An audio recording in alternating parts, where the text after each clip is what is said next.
Bon, super.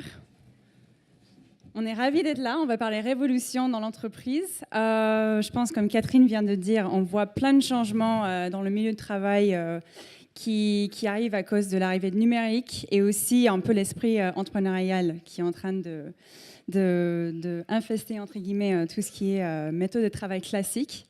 Avant de commencer, j'aimerais bien qu'on se présente. Donc, je vais commencer avec Caroline, si tu peux te présenter et expliquer un peu ce que tu fais. Bonjour à tous. Alors, Caroline Pailloux, j'ai fondé une entreprise il y a un peu plus d'un an qui a pour mission d'attirer plus de gens talentueux, pleins d'énergie, créatifs et surtout qui savent faire atterrir leurs projets, qui sont des merdes, quoi, vers l'entrepreneuriat. Parce que mon idée, c'est que là-bas, ils vont créer de l'emploi. Et pour ça, j'ai créé un programme de recrutement et de formation qui, du coup, accompagne les startups dans le fait de trouver leurs collaborateurs de demain et de les former. Très bien. Donc, Hanan El Jamali, j'ai cofondé avec mon associé Anthony Gutmann un business il y a 2 ans. Donc ça s'appelle Remix Coworking et c'est une communauté constituée de 150 entrepreneurs et créatifs. L'objet, c'est de créer des communautés dans lesquelles des indépendants, des entrepreneurs, des créatifs puissent trouver de l'émulation, de la bienveillance, du décloisonnement et progresser et trouver des nouvelles façons de travailler ensemble. Laurence Bredstern, je travaille pour LinkedIn et je suis en charge des équipes marketing entreprise pour la région Europe, Moyen-Orient et Afrique. Bonjour, je suis Frédérique Scavenec, je suis la directrice du recrutement pour le groupe L'Oréal. Donc je manage les équipes qui recrutent les 14 000 personnes par an pour le groupe. Bonjour, Véronique Blondel, je suis la directrice marketing marché pour IBM France et mon équipe est donc chargée de la promotion de l'ensemble du portefeuille d'offres d'IBM. Bonjour, Marie-Hélène Chavigny, je suis la DRH des supermarchés Carrefour Market, donc à l'intérieur du groupe Carrefour, et nous recrutons chaque année 5000 collaborateurs pour les supermarchés et nous sommes très intéressés justement par ces nouvelles évolutions. Génial, donc on est assez nombreuses sur cette table ronde et je trouve ça assez marrant parce que vous avez fait ça naturellement, mais on a un peu les grands groupes, les grandes entreprises d'un côté et entre guillemets les start-upeuses ici à côté de moi. LinkedIn, je sais pas, vous êtes un peu au milieu, c'est parfait. Du coup, on va commencer avec plutôt avec les grandes entreprises. Qui commence à se rénover, entre guillemets. Je pense que vous êtes en train de changer un peu votre façon de travailler, peut-être avec l'arrivée du digital, avec tous les entrepreneurs qui sont en train d'émerger dans l'écosystème. Véronique, j'aimerais bien commencer avec vous, parce que IBM a récemment annoncé vraiment des gros changements. Donc, je vous laisse expliquer un peu. Oui, donc en fait, c'est vrai, IBM est une entreprise centenaire et une entreprise centenaire passe par de nombreuses crises, de nombreux temps forts, temps plus compliqués. Et ça veut dire quoi, in fine? Ça veut dire qu'il faut sans arrêt se réinventer. Alors chez IBM, ça veut dire beaucoup d'innovation, innovation. C'est ça qui nous permet de nous réinventer. Et là, très récemment, ce à quoi vous faites référence, Roxane, c'est tout simplement au fait que, au lieu de garder une organisation silotée par typologie d'offres, logiciels, services, infrastructures, on a complètement cassé tout ce modèle pour maintenant s'organiser en fonction des marchés auxquels on s'adressait. Donc, que ce soit les marchés du cloud ou des solutions de big data analytics, de mobilité, de réseaux sociaux d'entreprise, tout ça maintenant a des équipes, des business units intégrées avec l'ensemble des composants des portefeuilles de l'offre. Voilà donc très rapidement ce par quoi on est passé. Voilà. Et ça, c'est à cause de quoi? Pourquoi vous avez fait ce changement? Alors, c'est simplement pour une chose très simple, c'est pour nous permettre de répondre bien plus rapidement aux clients, très simplement. Et pour éviter de se présenter en clientèle avec un représentant du portefeuille logiciel, un représentant du portefeuille infrastructure et un représentant du portefeuille service. Aujourd'hui, on est capable de porter nos messages avec une seule et unique voix en étant une des équipes intégrées. Alors la façon dont on s'intègre, la façon dont on innove, tout ça est aussi très digital chez IBM. Il y a une culture du digital qui est extrêmement importante et qui sous-tend en fait une grande partie de nos évolutions. Une culture du digital, une culture de la collaboration.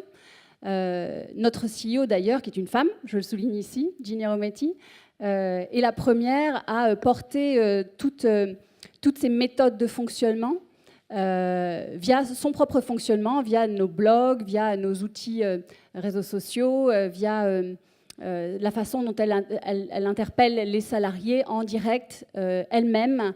Voilà, donc quelques illustrations de la façon dont on utilise le digital pour se transformer. Et puis, voilà, je vous expliquais la transformation qu'on a vue apparaître là très récemment. Très bien. Et donc, du coup, je me demande en fait si c'est un peu pareil chez Carrefour et L'Oréal. Vous n'avez pas fait des réorgs de la même façon d'IBM, mais est-ce que vous avez senti des changements? Est-ce que vous avez changé un peu votre façon de travailler? Alors oui, pour Carrefour, on a à la fois changé nos façons de travailler et puis on a aussi beaucoup innové dans nos magasins. Pendant longtemps, on a pensé qu'il y aurait peut-être d'un côté nos magasins physiques, qui sont tout ce qu'on peut connaître de plus traditionnel, et d'un autre côté des acteurs qui pouvaient être là sur le web et qui n'étaient pas forcément en lien. Aujourd'hui, on a vraiment opéré un complet revirement d'état d'esprit sur le sujet, où on pense qu'au contraire, tout est complet, tout est complémentaire, et que dans ce sens, on a tout intérêt à intégrer un maximum de digital au service de nos clients et à nous assurer à côté de ça une prestation de qualité en termes de service. Donc, ça veut dire aussi que, évidemment, c'est des éléments à mettre en place en magasin, et on a aujourd'hui mis en place un certain nombre de bornes support ou de services de livraison, par exemple, comme le click and collect, ou également ne serait-ce qu'un relais colis pour que nos clients, quand ils viennent dans nos magasins, ils puissent aussi récupérer des colis d'autres entreprises où ils auraient pu commander. Mais au-delà de ça, ça veut dire aussi qu'il faut opérer une révolution dans l'utilisation et dans tout simplement l'état d'esprit de nos collaborateurs, hein, puisque ça leur ouvre de nouvelles perspectives et c'est quelque chose qu'ils apprécient beaucoup aujourd'hui. Donc ça veut dire aussi de la formation, par exemple. D'accord. Et chez L'Oréal? Chez L'Oréal, mais écoutez, Jean-Paul Agon a fait rentrer l'an dernier une femme, encore une autre femme, au COMEX de L'Oréal, en la personne de Lubomira Rocher, qui est notre Chief Digital Officer, donc qui est en charge de la transformation globale du groupe. Au niveau des ressources humaines et du recrutement, bon, je pense qu'on a pris un virage à 190 degrés sur les 2 dernières années, en digitalisant complètement la communication vis-à-vis de nos candidats et en formant nos recruteurs à être beaucoup plus digitaux, beaucoup plus agiles sur les réseaux sociaux, à la fois en termes de communication et à la fois en termes de chasse et d'approche de candidats. Et on commence à revoir aussi l'émergence ou peut-être le réémergence justement de tout ce qui est valeur d'entreprise. Je pense que vous avez commencé à retravailler les définitions de quelles sont vraiment les valeurs qui fédèrent et adhèrent les personnes à notre structure. Par exemple, LinkedIn, je ne sais pas ce que vous mettez en avance, par exemple, pour les gens chez vous. Alors effectivement, on a un référentiel culturel, enfin de piliers de culture et de valeurs qui est très fort, et c'est ce qui a probablement permis à LinkedIn de croître si rapidement en gardant un esprit start-up, parce qu'on est passé... moi, ça fait 4 ans que je travaille pour cette société, et lorsque je l'ai rejointe, on était 400 collaborateurs, maintenant on est près de 7000. Et tout ça vraiment en un temps record. Et donc on avait, lorsque vous intégrez LinkedIn, lorsque vous rejoignez LinkedIn, vous avez une session de formation qui dure entre 3 jours et 1 semaine, où on vous explique quelles sont ces valeurs étant ce que nous sommes, et elles sont et ce qui guide nos actions au jour le jour.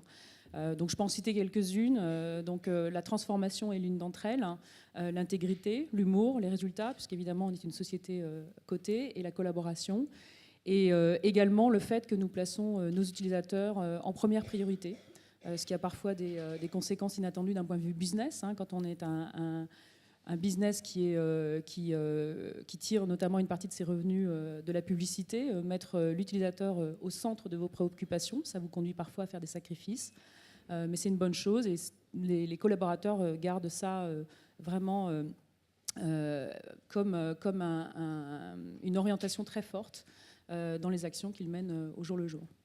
Et Nan, je trouve ça assez intéressant comment toi, tu as défini même un peu les valeurs pour les gens qui ne sont pas forcément au sein de la même structure, mais qui sont quand même dans une communauté. En fait, Le coworking en fait est né en 2005 à San Francisco au sein d'une communauté de gens extrêmement digitalisés et en réalité en réaction à la virtualisation des rapports aujourd'hui qui se font par ce développement du digital. Donc ce sont tous des gens du digital, mais à un moment donné, le besoin de mettre du sens de manière plus forte, plus quotidienne dans leur univers, dans leur travail, a émergé, d'où ce rassemblement au sein de communautés dans lesquelles ils avaient envie de développer un peu plus de liens, en réalité, un peu plus d'humain, un peu plus de sens. Donc oui, effectivement, les valeurs sont des éléments extrêmement importants dans l'univers du coworking. Nous, au sein de Remix, on en a développé 2 qui sont vraiment à la base de tout ce qu'on fait. Une qui peut paraître super désuète, qui est la bienveillance, qui est de se dire on a envie que ça fonctionne pour l'autre aussi bien que pour soi, et ça c'est une valeur vraiment primordiale. Et la deuxième, c'est le décloisonnement, c'est-à-dire arrêter de se rassembler entre gens qui ont fait les mêmes études, qui font le même métier, qui pensent de la même façon, etc. Donc de se dire que potentiellement la richesse aujourd'hui, elle vient justement de gens qui arrivent à développer leur personnalité, leur force, à montrer aussi leurs failles, etc. En toute sécurité et en toute confiance. Donc effectivement, on est très positionné sur ces 2 valeurs-là. Comme pour LinkedIn, en fait, quand quelqu'un intègre la communauté de Remix, il y a 2 mois de process d'intégration dans lesquels on essaye de vraiment mettre en œuvre ces valeurs-là. Mais les choses ne se font absolument pas de manière naturelle. En réalité, il ne suffit pas de décréter qu'on a des valeurs pour que tout le monde se les approprie de manière assez naturelle. C'est un travail qui est de longue haleine. On a 2 personnes à temps plein pour 150 coworkers qui passent leur journée à créer ce lien et à rendre concrètes ces notions de bienveillance et de décloisonnement. 2 personnes pour 150 coworkers. Sachant que ce sont des gens qui sont là, qui payent pour mettre du sens dans leur univers. On n'est même pas dans un univers salarié dans lequel, effectivement, on doit rentrer dans ce cadre de valeurs que définit l'entreprise. Donc ce sont des gens qui sont déjà extrêmement proactifs vis-à-vis de ces valeurs-là qui les intéressent. Mais le naturel revient au galop. On a une tendance naturelle à se refermer, à rester dans son coin dès qu'on commence à avoir peur, à pas avoir confiance en soi, à avoir peur du regard de l'autre, etc., etc. Donc, il suffit pas de décréter qu'on a des valeurs, il faut être extrêmement actif pour les mettre en place. Très bien. Et on va revenir au sujet justement du coworking. Mais avant, Caroline, j'aimerais bien aussi que toi, tu commentes un peu le même sujet, parce que toi, tu travailles avec des gens qui... Souvent, je pense qu'ils viennent des grands groupes ou peut-être des parcours un peu plus moins entrepreneurial, et tu les orientes plutôt vers des startups. Et je me demande justement si c'est ces valeurs-là qu'ils cherchent. Qu'est-ce qu'ils cherchent en fait quand ils...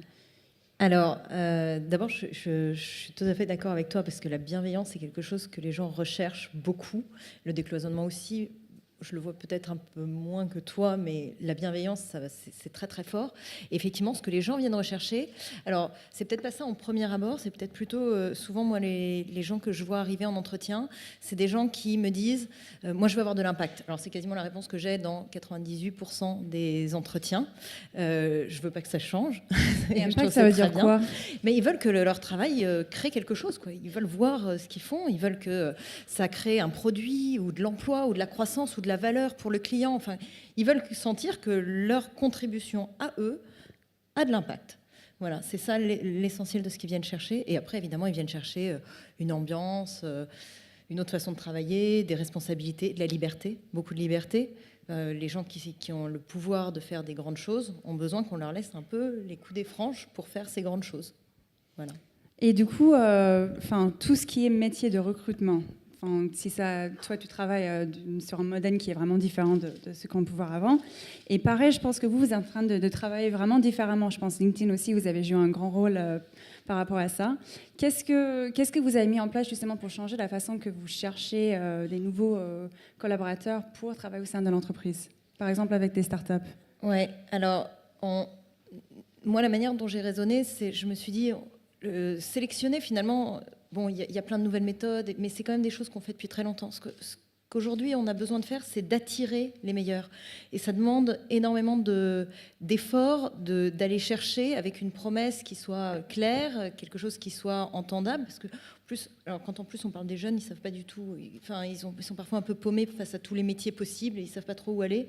Aller les chercher avec une promesse claire et leur parler de quelque chose dans lequel on est capable de les accompagner, de les comprendre, de faire du suivi personnalisé. Il y a toute une partie promesse de vie qui est importante dans cette attraction des talents et plus importante peut-être que la sélection qui est quand même une grande part de notre métier. Peut-être pour nous, pour Carrefour Market, je vous rejoins complètement sur l'intérêt d'attirer des talents, parce que c'est ce que nous cherchons vraiment tous aujourd'hui. Pour ça, nous, on a modernisé nos offres de recrutement d'une part, mais aussi tous nos processus de sélection. On a digitalisé énormément nos offres d'emploi, ce qu'on faisait finalement assez peu. On était plutôt forum et assez peu digital. Aujourd'hui, on est quasiment exclusivement sur ce mode-là. Et puis, l'autre point essentiel, c'est qu'on a vraiment aussi revu notre promesse collaborateur. Pour nous, aujourd'hui, il faut vraiment que les gens puissent se projeter dans l'avenir. Nous, on est intéressés par pouvoir leur offrir une carrière au sein de notre entreprise, au sein de notre groupe.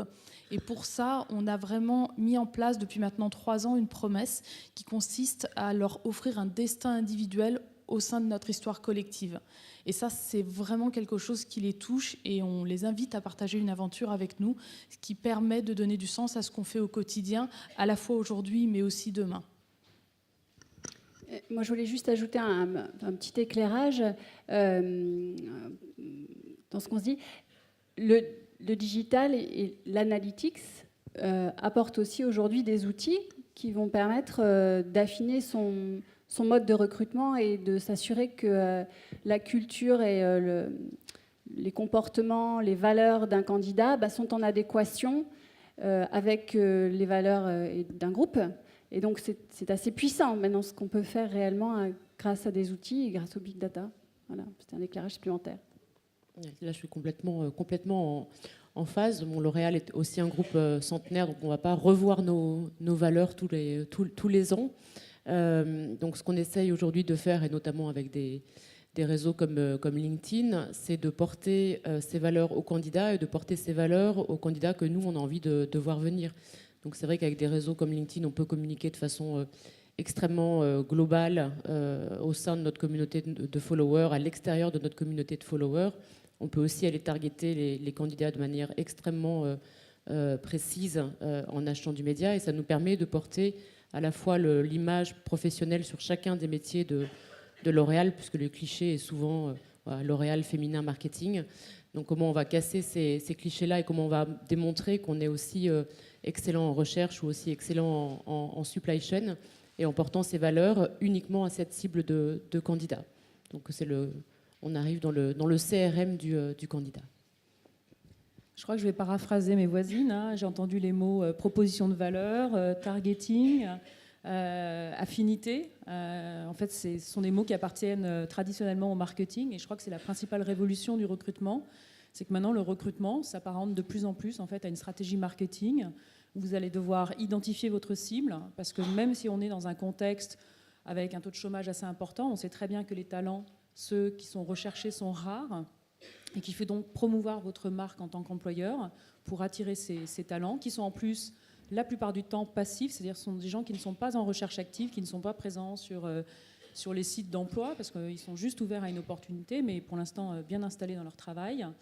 Et effectivement, avec le big data, vous avez la possibilité de pouvoir vérifier si vous avez une affinité forte ou si ces candidats ont une affinité forte avec votre marque. C'est très important parce que on ne s'appuie plus simplement sur les parcours en fait, des candidats. On va regarder bien évidemment leur potentiel, mais l'aspect culturel, on l'a bien vu, est vraiment critique. Et le big data, on peut même aller encore plus loin, puisqu'on peut même... Chez LinkedIn, on développe même des scores d'affinité dans le process de recrutement. Mais on peut également anticiper quels sont les arguments qui vont résonner aux oreilles des candidats pour pouvoir les convaincre plus facilement de rejoindre votre entreprise. Et du coup, je me demande, avec tout ce qui est culture d'entreprise, la place que ça commence à prendre, le digital, il y a quelques années qu'on parlait de nouveaux métiers, par exemple, comme le community management. Bon, maintenant, c'est plus le cas, tout le monde sait que ça existe depuis longtemps. Mais est-ce qu'on voit l'arrivée de nouveaux types de métiers ? Justement, toi, tu parlais des deux personnes qui essaient de s'assurer que la bienveillance et tout ce que vous avez comme valeur s'assure au sein de Remix Coworking. Alors oui, effectivement, nous, on est en train d'inventer un nouveau métier. En l'occurrence, la première personne qu'on a employée, son boulot, c'est d'être ce qu'on appelle un super connecteur, en réalité. Donc c'est un métier qui n'existe pas encore, mais c'est pas du community management, puisque le community management est assez descendant, c'est-à-dire un community manager va animer une communauté. En l'occurrence, l'objectif du super connecteur, c'est de faire en sorte qu'on n'ait plus besoin de lui pour que la communauté vive. C'est que chacun se transforme en community manager au sein de cette communauté. Donc on est sur une démarche qui est une démarche de responsabilisation extrêmement forte au sein d'une communauté. Donc effectivement, ce sont des démarches différentes. Et sur les 150 entrepreneurs et créatifs qui se trouvent dans nos espaces, on fait une sorte de sélection, on va dire, enfin une mini-sélection qui est basée sur le trio vision, passion et exigence, qui sont en fait nos 3 éléments importants qui nous donnent envie de faire entrer les gens dans cette communauté. Et exigence, en fait, vient prendre le pas sur la notion de talent, justement parce qu'il y a de nouveaux métiers qui existent. La plupart du temps, on comprend absolument rien à ce que font les gens dans nos espaces, mais rien. Et de fait, comment on peut évaluer s'ils sont bons ou pas, s'ils sont talentueux, du coup, on se contente de se dire, ok, est-ce que ce sont des gens qui sont passionnés par ce qu'ils font, comment on peut comprendre l'exigence qu'ils ont vis-à-vis d'eux, vis-à-vis de leur métier, etc. Mais parce qu'aujourd'hui, la notion de compétence va être de plus en plus complexe à appréhender, ça c'est sûr. Ensuite, sur la notion de sélection par les voies digitales, il y a pas mal d'études sociaux qui sont en train de sortir en ce moment et qui démontrent que les profils sociaux qu'on a sur les Facebook, etc., sont des profils extrêmement marketés, qui sont, je trouve, assez difficiles à évaluer d'un point de vue purement humain, dans le sens où on se sait observer aujourd'hui. C'est des générations qui se savent observer et qui dessinent un peu le profil qu'elles ont envie de voir sur Facebook, etc. Est-ce que ça veut dire que la réalité de ce qu'elles seront opérationnellement va être concrètement approuvée? Je ne sais pas. Voilà, enfin bon, c'était ma petite remarque sur le sujet. D'accord, et sinon, des nouveaux métiers qui arrivent chez vous? Est-ce que vous avez, par exemple, des Chief Happiness Officer? Ouais, t'en es un. Ah ouais, et ça donne quoi? C'est quoi comme... En fait, un peu comme ton super connecteur, moi, chez nous, on a besoin de passer beaucoup de temps avec nos candidats et de les accompagner pour les connaître, les comprendre et savoir les placer au bon endroit. Et donc, effectivement, Lucas, qui travaille avec moi, il est Chief Happiness et Chief of Happiness. D'accord. Et son métier, c'est Son métier, c'est justement d'avoir le contact quotidien avec les candidats, de répondre à leurs interrogations, de les connaître. Ça fait partie du processus de sélection. Moi, je les vois en entretien. Ils ont aussi un challenge. Enfin, ils ont des processus de sélection classiques, mais tout ce temps de contact, il compte aussi. Voilà. Et pour ça, il faut qu'ils soient contents de participer. Donc, c'est important que ça se fasse dans la bienveillance, la bonne humeur. On les voit, on organise des pots avec eux. Enfin, donc, on les voit souvent et comme ça, on les attire et on les connaît mieux.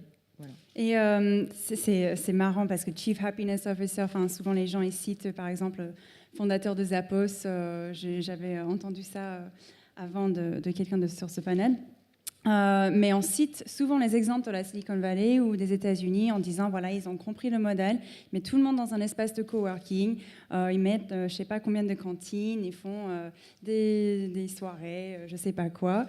Et là, on commence à voir par exemple, Netflix qui a aboli tout ce qui est congé, Yahoo qui a dit on arrête avec le télétravail. Demain, on verra quoi? Qu'est-ce que vous pensez déjà par rapport à Netflix et Yahoo qui prennent des positions si fortes sur ces sujets-là?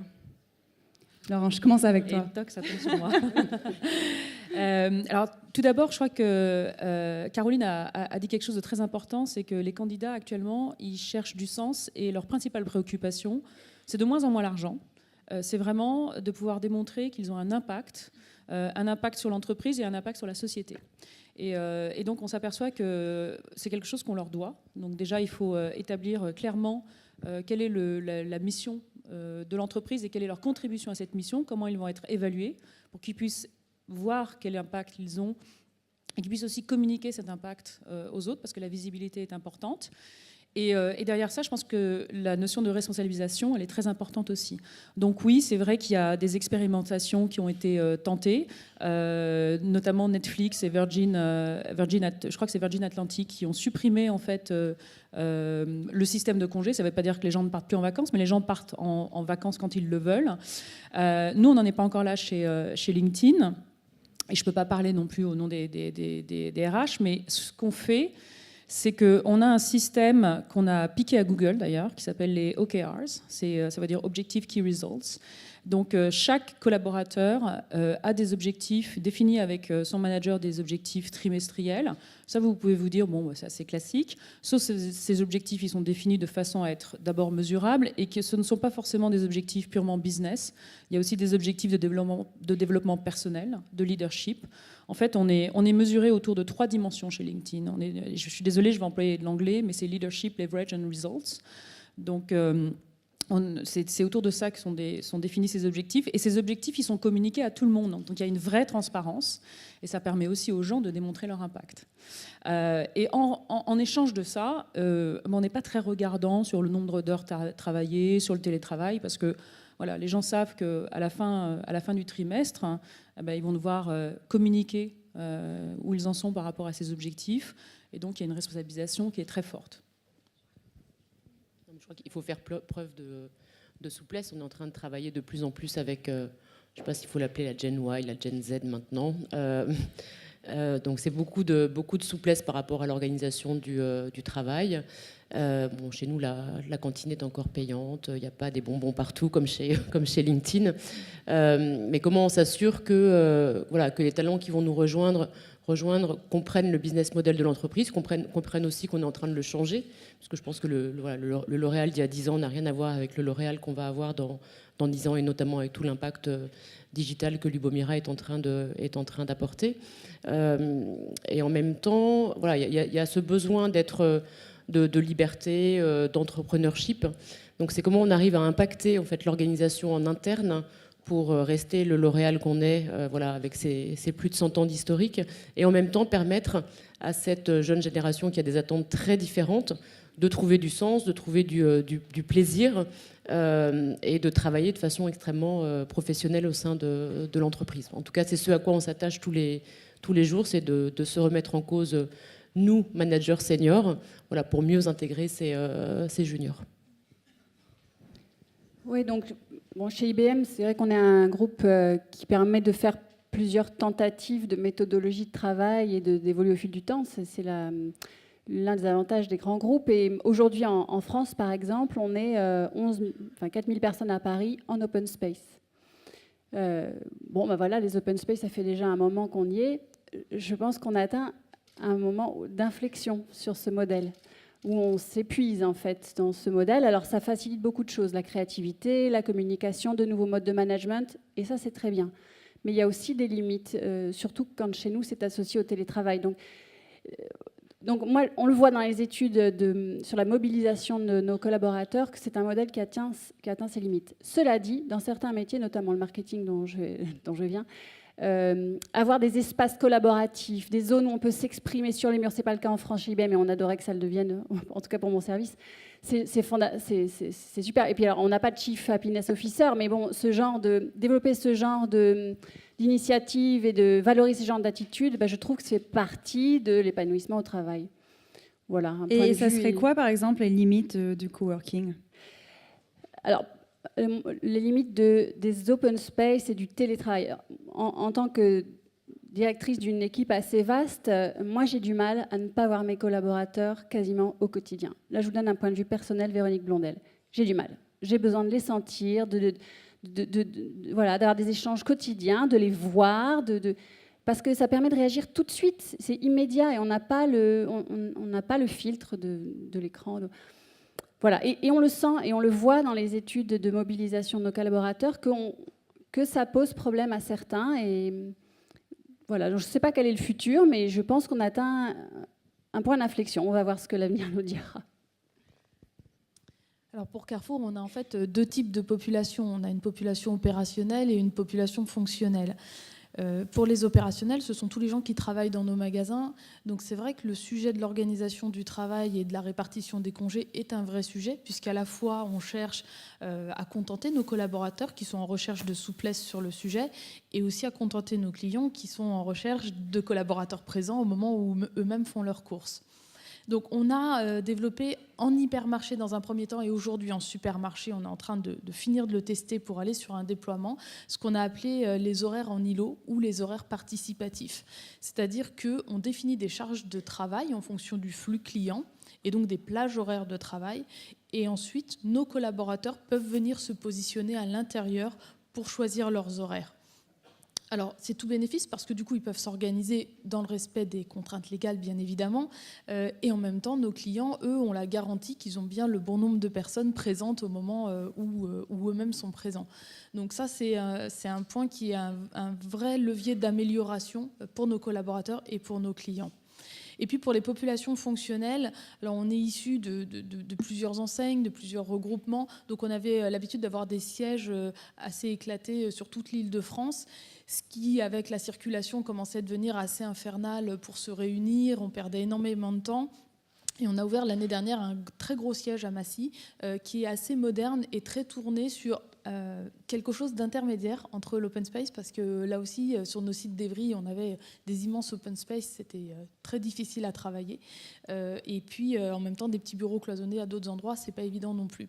Donc, on a fait quelque chose d'intermédiaire avec des espaces à taille humaine, et beaucoup aussi de salles où on peut se réunir pour venir travailler à un instant donné sur des choses spécifiques, et ensuite retourner dans des bureaux un peu moins open space à tout vent.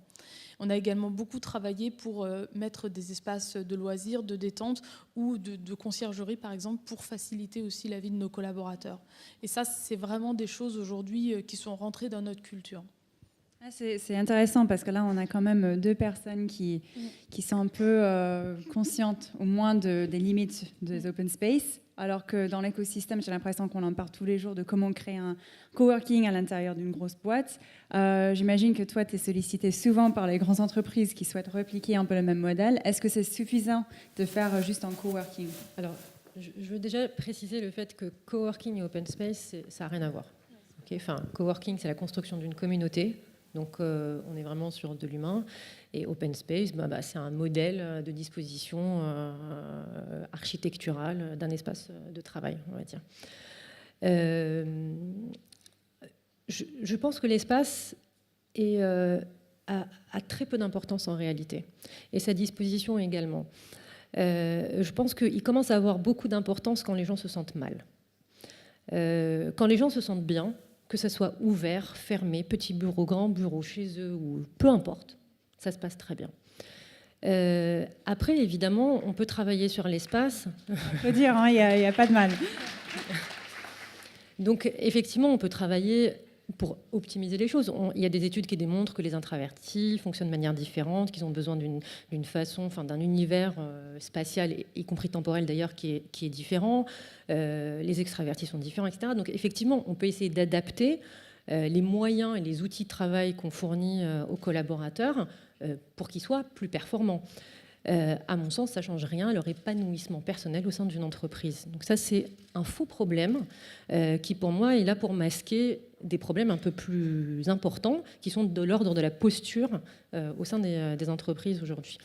Donc ça, c'est pour la notion espace. Effectivement, on a pas mal de grands groupes qui viennent nous poser des questions sur comment arriver à mettre en place justement ces valeurs de bienveillance, de décloisonnement au sein de leur entreprise. Et ils démarrent toujours par cette notion d'espace. Oui, on a mis un truc, c'est super sympa, c'est orange, c'est joli, il y a des bureaux, il y a des trucs, etc. Bon. Je pense qu'il faut commencer au début du début, qui est quel est le sens de l'entreprise et effectivement comment vous allez faire en sorte que vos collaborateurs puissent avoir l'impression de participer à quelque chose qui soit au-delà de la mission, leur petit périmètre quotidien, c'est-à-dire avoir vraiment l'impression de participer à quelque chose de plus global. Mais le problème d'espace, pour moi, n'en est pas un.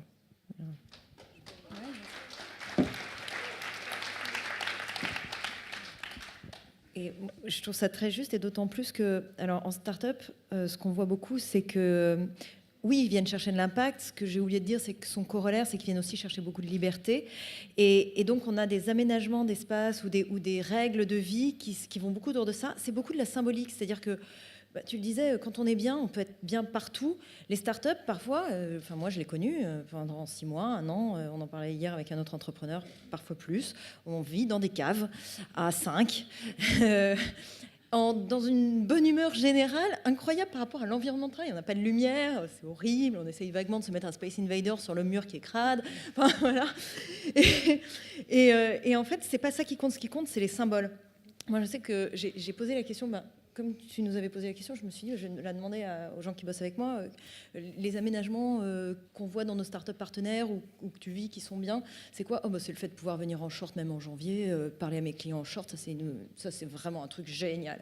Je me dis, mais waouh, c'est bien, du coup j'ai pas besoin de t'augmenter, c'est cool.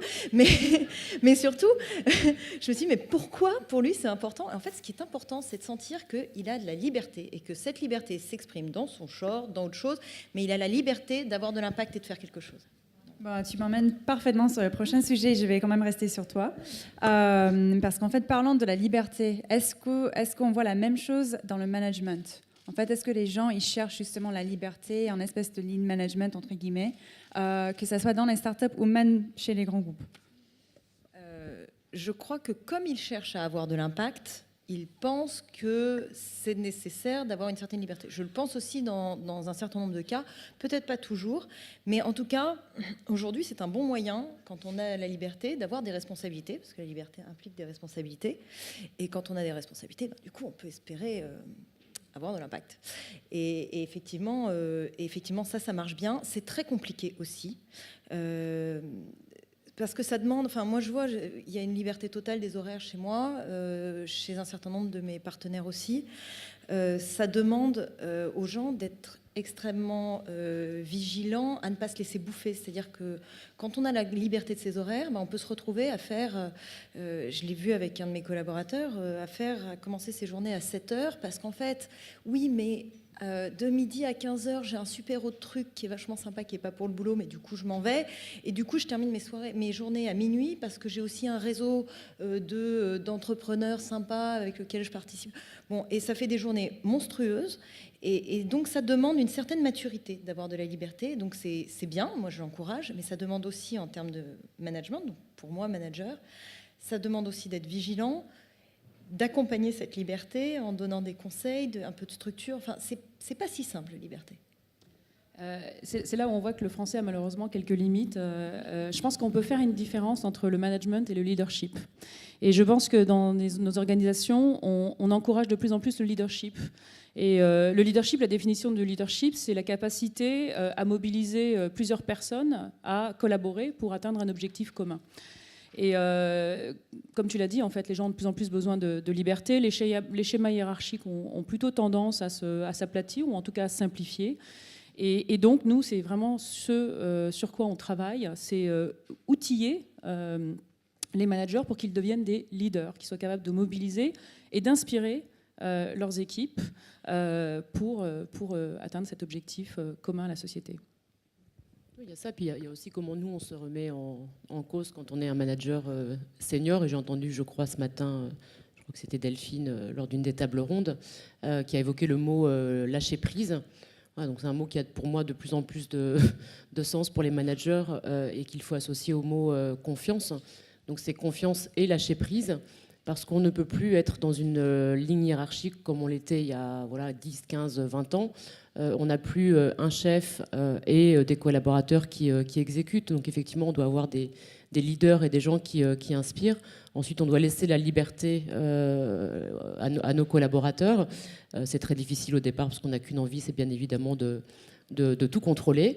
Quand on travaille, comme moi avec mon équipe, où j'ai des compétences digitales dans mon équipe qui dépassent très largement les miennes, ça veut dire qu'il faut que je fasse confiance, ça veut dire que je suis obligée de lâcher prise parce qu'ils ont probablement très souvent raison, que je ne découvre parfois qu'ils ont raison qu'après qu'on ait fini de mettre en place l'idée. Donc je trouve aussi que ce monde du digital, il est formidable parce qu'il permet de tester beaucoup de choses. Voilà, on parlait ce matin de la capacité à faire des erreurs. Ben oui, je trouve qu'on peut faire de plus en plus. Il ne faut pas faire 2 fois la même erreur, mais on peut se permettre d'être dans un modèle itératif, d'être dans un modèle où on teste des choses, parce que voilà, c'est aussi un modèle où c'est moins cher, donc on peut prendre plus de risques. Et il faut laisser ces jeunes prendre les risques, nous les assumer, parce que moi je pense que je suis payée pour assumer les échecs éventuels de mon équipe. Donc simplement donner la vision pour qu'eux s'inspirent de cette vision et mettent en œuvre avec leurs compétences, en l'occurrence digitales. Donc beaucoup de lâcher prise et de plus en plus de confiance. Très bien, je vais poser quand même une toute dernière question avant de terminer la table ronde. Avec toutes les évolutions qu'on voit, j'aimerais savoir dans quelle direction vous pensez qu'on est en train d'aller.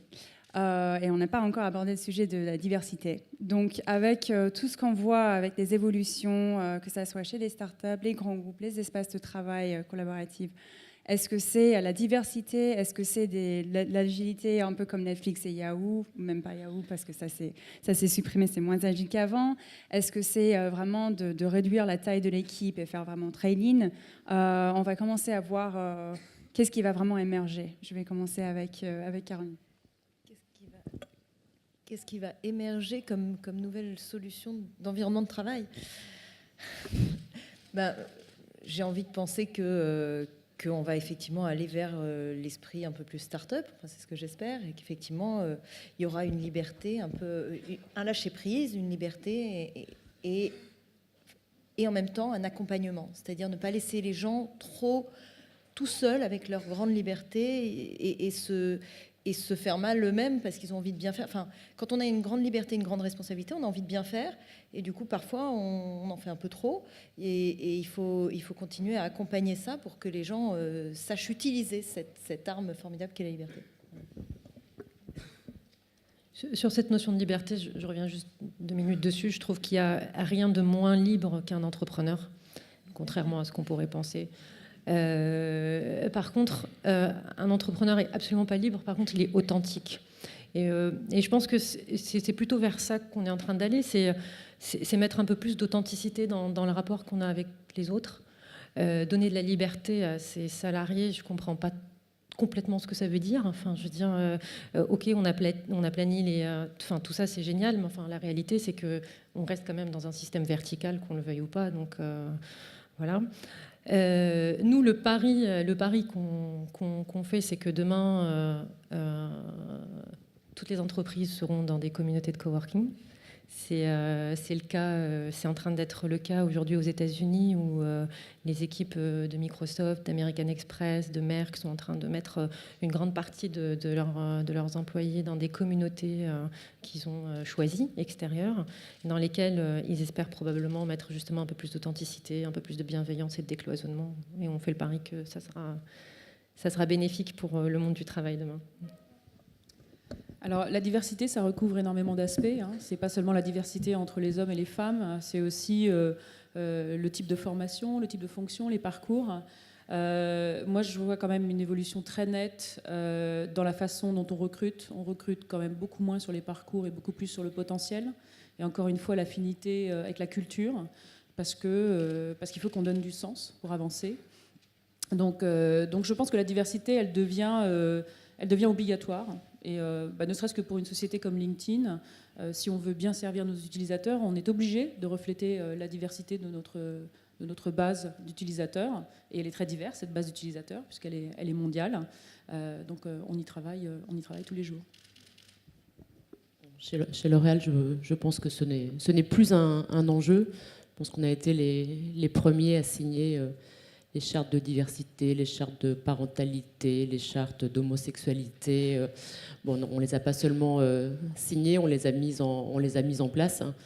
Donc pour ceux qui connaissent le siège à Clichy, je pense que si vous avez déjà visité, vous avez observé la mise en œuvre de toutes ces chartes. Pour moi, la diversité aujourd'hui, elle va venir de la diversité d'idées qui va être générée par la confrontation entre les seniors et les juniors, et comment on va réussir à continuer à générer de la créativité, parce que la créativité elle va venir à tous les niveaux de l'entreprise. Voilà, il y a plus un chef qui pense, donc c'est pas forcément Jean-Paul Agon qui a raison sur tous les sujets. Donc comment j'accepte que voilà, quelqu'un qui a 24 ans a la solution. Donc c'est vraiment une remise en cause de tout le modèle de pensée. Pour moi, c'est la diversité de demain, c'est la capacité à accepter ce changement. Moi, j'avais envie de citer l'audace comme étant, en tout cas pour les grands groupes, ce qui est autorisé aujourd'hui par le digital, par les nouveaux modes de travail, par la nouvelle façon de gérer les projets en mode itératif, c'est-à-dire j'essaye, je réajuste au fil de l'eau. Tous les 15 jours, je ne laisse pas un projet aller jusqu'au bout. Tout de suite, je réagis. C'est comme quand on fait du développement informatique. En fait, on adopte les mêmes méthodes. Et ça autorise de l'audace parce que ça veut dire qu'on peut laisser libre cours à ses idées, à sa créativité et tenter des choses. Et c'est ce qu'il faut dans les grands groupes et je pense que c'est ce que font les startups. Et donc, c'est un lien... c'est ce qu'on met en place aujourd'hui chez IBM et on en voit les effets déjà. C'est très bien. Et pour nous, chez Carrefour, on a conscience depuis longtemps de cette diversité. Pour autant, la réaliser au quotidien, notamment sur la mixité, c'est pas toujours quelque chose de très évident pour nous. Donc on a vraiment là aussi pris ce sujet à bras-le-corps depuis maintenant 3 ans. Et on travaille justement pour à la fois sur un petit côté marketing dans nos recrutements, pour faire aussi des offres d'emploi qui sont plus attractives pour un certain nombre de femmes, mais aussi comme on a une promesse de destin individuel, on a commencé à travailler et vraiment on a des résultats qui commencent à arriver maintenant pour améliorer les équilibres de vie professionnelle et de vie privée. Et ça concerne tous nos collaborateurs, pas seulement les femmes à ce moment-là. Et ça permet aujourd'hui d'avoir un certain nombre de jeunes femmes qui sont directrices de magasins et qui vont pouvoir évoluer dans les années à venir dans nos plus hautes strates au niveau de l'entreprise. Et ça vient en complément de cette politique de diversité qu'on a, qui représente là aussi nos clients. On est comme vous, on ne peut pas avoir d'un côté nos clients qui représentent une population très différente, et puis nous, un seul type de personnes dans notre entreprise. Donc, pour nous, ça, c'est un vrai sujet pour être en accord, en harmonie avec nos clients, tout comme on cherche à le faire avec le digital. Et puis pour conclure, ce qu'on souhaite faire aussi, c'est une de nos valeurs, pour reboucler avec ce sujet-là, c'est l'initiative. On a parfois dans un grand groupe de la difficulté à donner de la place à l'initiative, puisqu'on a à la fois le sujet d'arriver à harmoniser un certain nombre de pratiques, tout en laissant de l'agilité. Et on croit vraiment que demain, on peut travailler avec des startups qui vont venir nous aider, notamment sur le digital, à apporter un certain nombre de compléments, soit en termes de connaissances ou soit aussi en termes de pratiques. Merci beaucoup.